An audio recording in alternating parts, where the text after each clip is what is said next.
Hello everyone, I am Purnima Naik. I am going to explain Introduction to Evaluation. Meaning of evaluation. Evaluation describes the general process of making judgment and decisions. Evaluation is the process gathering and interpreting evidence on changes in the behavior of students as they progress through school. Schematic representation of concept of evaluation. Objectives, content and learning activities are interrelated, which proceeds to evaluation procedures. Characteristics of evaluation. Evaluation is the integral part of teaching learning process. In fact, teaching and evaluation are the two sides of the same coin. It is both qualitative and quantitative. It has good relation with learning experience. It assesses the teaching and learning process. Importance of evaluation in education. It helps in measuring the learning abilities and achievement of students. It helps to know the effectiveness of teaching of teacher. It helps to set aims and objectives of education. It helps to the degree of feedback and reinforcement needed for students. Objectives of evaluation. To take right decisions in the field of evaluation, education is very important. To solve educational problems in a scientific way. To measure the learning abilities and achievements of students.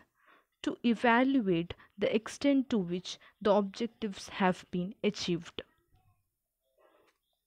Functions of evaluation. First one is diagnosis. Diagnosis, to diagnose the student's strengths and weaknesses. Modification, to provide a basis for modification of behavior of child and curriculum.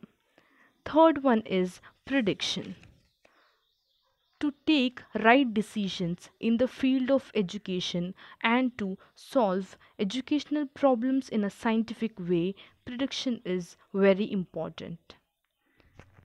Selection, to select right person to right course and right job. Motivation, to motivate and inspire pupils towards better attainment and growth. Teaching, to know the effectiveness of teaching of teacher. Next is guidance, to give guidance to choose right course and right job. Testing, to evaluate the extent to which the objectives have been achieved.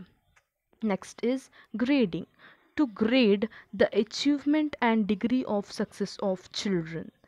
Next is feedback, to know the degree of feedback and reinforcement needed for students.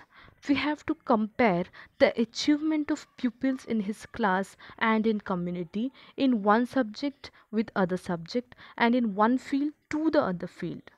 So here we have to improve the instructional process or teaching learning process.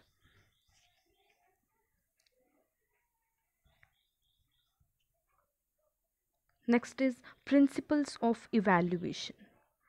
Evaluation tools should be valid, reliable, objective, practicable, and administrable. It should be continuous and comprehensive evaluation. It should effectively assess the learning abilities of learner. Determining and clarifying what is to be evaluated always has the priority in the evaluation process. So, a wide array of evaluation procedures are used in the school. So, this evaluation processes helps in determining the extent to which the instructional objectives are achieved by the pupils. So, this becomes more effective of it follow sound operational principles. Next is types of evaluation. So, evaluation studies may take place at the subject, department, or institutional level and range in size and scope from a pilot study to a complex project that addresses a number of different topics, involves hundreds of students, and includes a variety of methodologies.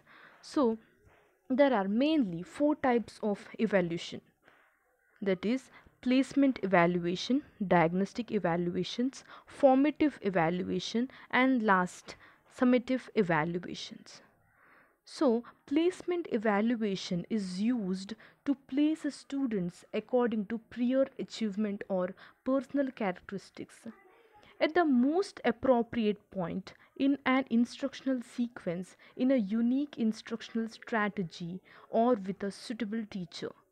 So, placement evaluation is concerned with the pupil's entry behavior and typically focuses on questions. Second one is diagnostic evaluation. So, this is the type of evaluation the teacher considers at the beginning of the unit or course to determine the different levels in terms of learning experience of children to serve as basis for grouping them slow, average, or fast. So, diagnostic evaluation is to diagnose learning difficulties, weakness, and strength of learner during instruction. So, diagnostic evaluation for the identification of students whose learning or classroom behavior is being adversely affected by factors not directly related to instructional practices. Third one is formative evaluation. So, the term formative evaluation denotes the ongoing of systematic assessment of learners' achievement while the course or instructional program is in progress. So, formative evaluation is an ongoing process that allows for feedback to be implemented during a program cycle. So it is the most helpful for the immediate decision making that the student faces and give feedback. Last one, that is summative evaluation. Summative evaluation is given to the learner after he has passed successfully all the formative tests. So summative evaluation is a method of answering some of the questions. So, summative evaluation typically comes at the end of the course. It is designed to determine the extent to which the instructional objectives have been achieved and is used primarily for assigning courses, grades, or for certifying pupils' mastery of the intended learning outcomes. So, it gives you information on programs' effectiveness also. Thank you.